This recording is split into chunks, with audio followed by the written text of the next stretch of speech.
My name is Jason Pizatella, President and CEO of the Morgantown Area Chamber of Commerce.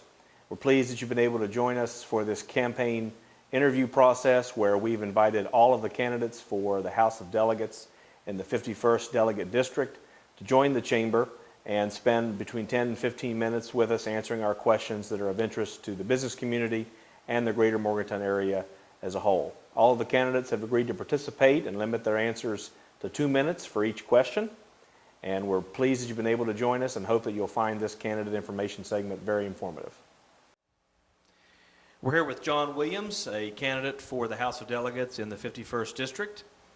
And he's agreed to answer some questions that the Chamber has posed. And the first question, John, is the Governor and General Assembly in the state of North Carolina have been criticized by business groups and some professional associations, most recently the NCAA, over the passage of House Bill 2, otherwise known as the Bathroom Bill. If elected, would you support or oppose a bill of this nature, or one similar to the Religious Freedom Restoration Act that came before the legislature in 2016?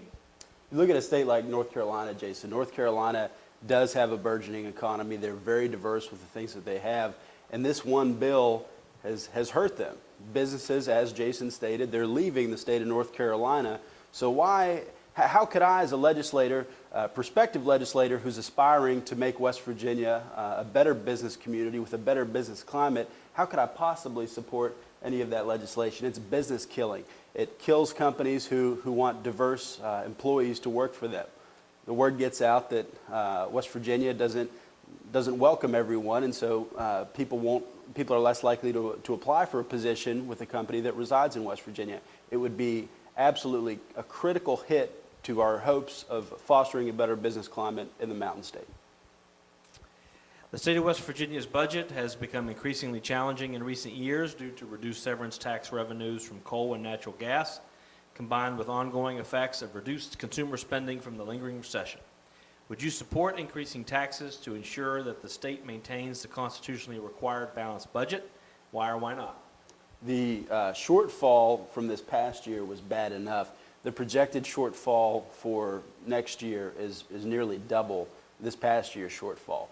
In West Virginia, we're already running a pretty bare bones operation. There's not a whole lot of fat to be cut off of it. So we do have to find new ways to get new tax revenue. One of my favorite ways to get new tax revenue is to bring in more people to pay taxes, i.e., creating a better business climate, bringing in more jobs to the Mountain State. And that starts with giving incentives to businesses to come here, set up shop, and hire.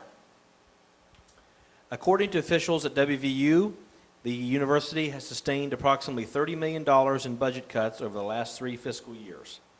In light of these cuts, what actions would you pursue in the legislature to ensure that lawmakers do not balance the state budget on the backs of higher education institutions like WVU?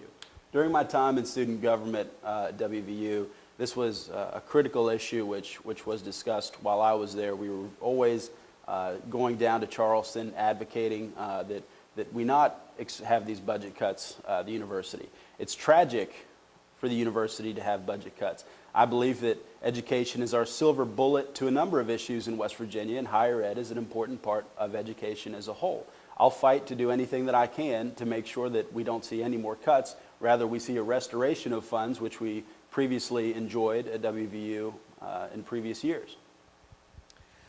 John, small businesses make up the majority of the membership in the Morgantown Area Chamber of Commerce. If elected, what are your top 3 legislative policy priorities that would help small businesses thrive in our area? I love this question. This is so perfect. Yesterday I was out in First Ward talking to some people out there, and some of the roads are chewed up out there. There's bumps in the road. I mean, it's just terrible. And a lady was telling me, when I knocked on her door, she was telling me that roads were her biggest issue and that she didn't like to leave her house very much. There's one issue that is going to be terrible for small businesses if people don't want to leave their house. Are you kidding me? We got to get people out wanting to go, wanting to buy things from you. Secondly, the traffic problem is another deterrent for people to leave their homes to go purchase things, participate in the economy. We have to address that. And then lastly, education. I've touched on that talking about higher ed. Education is absolutely essential, and I know one might say I'm kind of playing the long game here talking about education, helping small businesses, but we need to invest in the future so that those employees can come invest in your company in the future. The last question is, which is a good segue, from your comment on roads. It's in May 2015, the Governor's Blue Ribbon Commission on Highways released its final report outlining various findings and recommendations concerning the future of the state road fund. Would you support an increase in the gasoline tax or registration fees paid at the DMV to fund additional highway infrastructure in this area and throughout the state? Why or why not? We must take a look at the gas tax one way or another. Roads are a utility, much like when you plug into the power grid. If you're going to use it, you've got to pay something to participate in it. So the same way that if you're driving on our roads, the more you drive, the more you should pay. What we've seen over the past decade and a half is that the fuel efficiency of cars has just skyrocketed. And now we've got cars out there that are solely electric and they're not going to the pump at all. So we need to do something to ensure that these people do contribute a more fair amount to the utility that are roads. And then with the gas tax, it needs to be at a number that would be appropriate, that wouldn't break the middle class. Pennsylvania's, I believe, just went up to 44 cents. Ours is currently at 32. That seems drastic to me, but maybe a few cents here and there, and that could really contribute to the road fund. Thank you, John, for joining the Chamber this morning and answering our questions, and best of luck on November 8th. Thanks, Jason. I appreciate it. You're welcome. Thank you.